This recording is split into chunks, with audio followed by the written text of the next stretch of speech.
बिलाल हबशी। हजरत बिलाल के बारे में बड़े वाकयात मिलते हैं। एक वाकया बड़ा मुनफरद लिखा है किताबों में।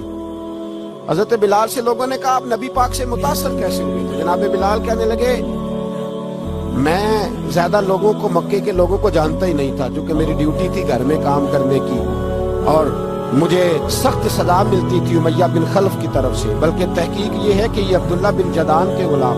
उमैया बिन खलफ ने तो जब इन्होंने कलमा पढ़ा तो फिर खरीदा। अब्दुल्ला बिन जदाद कहने लगा मैं फारग नहीं, आप ले लें, आप इसको सजाएं दें।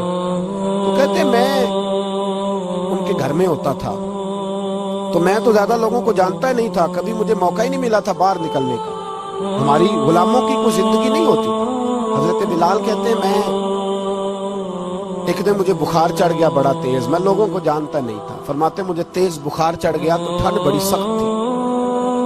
मेरे मालिक ने मुझे कई किलो जौ दिए पीसने को चक्की पे। कहते मैं बीमार था तो मैंने कुछ दवाई ली जो उस वक्त मौजूद होती थी। मैंने ऊपर लिहाफ लिया, दूध पिया तो मुझे नींद आ गई। जब मैं सोया तो मेरा मालिक आ गया।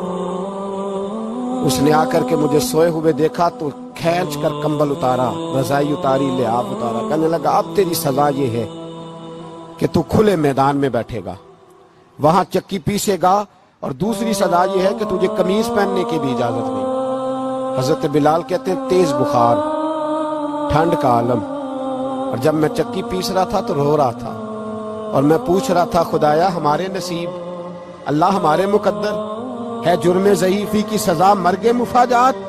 सैयदना बिलाल हबशी रज़ी अल्लाह ताला अन्हु फरमाते हैं मेरे दरवाजे के करीब से रसूल पाक गुजरे और मुझे हाय हाय करते देखा तो दस्तक दी। मैंने कहा कौन है? दरवाजा खुले, आ जाओ। महबूब अंदर आए तो पूछने लगे क्यों रो रहे हो? मैंने कहा जाओ अपना काम करो। यहाँ दुख सारे पूछते हैं, मदावा कोई नहीं करता। यहाँ बातें सारे सुनते हैं, यहाँ तकरीरें सारे करते हैं, हुकूक के गरीबा पर बात सारे करते हैं, मदावा कोई नहीं करता। जाओ अपना काम करो। कहते हैं मैंने सख्त जुमले कहे, माज अल्लाह। हुजूर चले गए और जब हुजूर जा रहे थे तो मैं कह रहा था बस जा रहे हो ना, मैंने पहले ही कहा था जाओ। कहते हैं कुर्बान जाऊं। थोड़ी देर गुजरी तो अल्लाह के रसूल के हाथ में गर्म दूध का प्याला था, खजूरें थी। हुजूर तशरीफ लाए और करीम रसूल ने मुझे खजूरें दी, दूध पिलाया और कहा चल जा कंबल में बैठ जा। तो मैंने कहा चक्की कौन पीसेगा, वो तो बड़ा मारेगा। कहते हैं लोगों उस नबी का मिलाद और मेराज भूल ना जाना, उस रसूल पाक की मोहब्बतों में कमी ना आने देना, उस महबूब का नारा सारी दुनिया में लगा देना। फरमाते हैं मेरे हबीब के मैं कुर्बान जाऊं। मुस्तफा करीम ने फरमाया तू बैठ रजाई में और आज तेरे हिस्से की चक्की मैं पीसूंगा। कहते हैं सारी रात हुजूर चक्की पीसते रहे, सारी रात।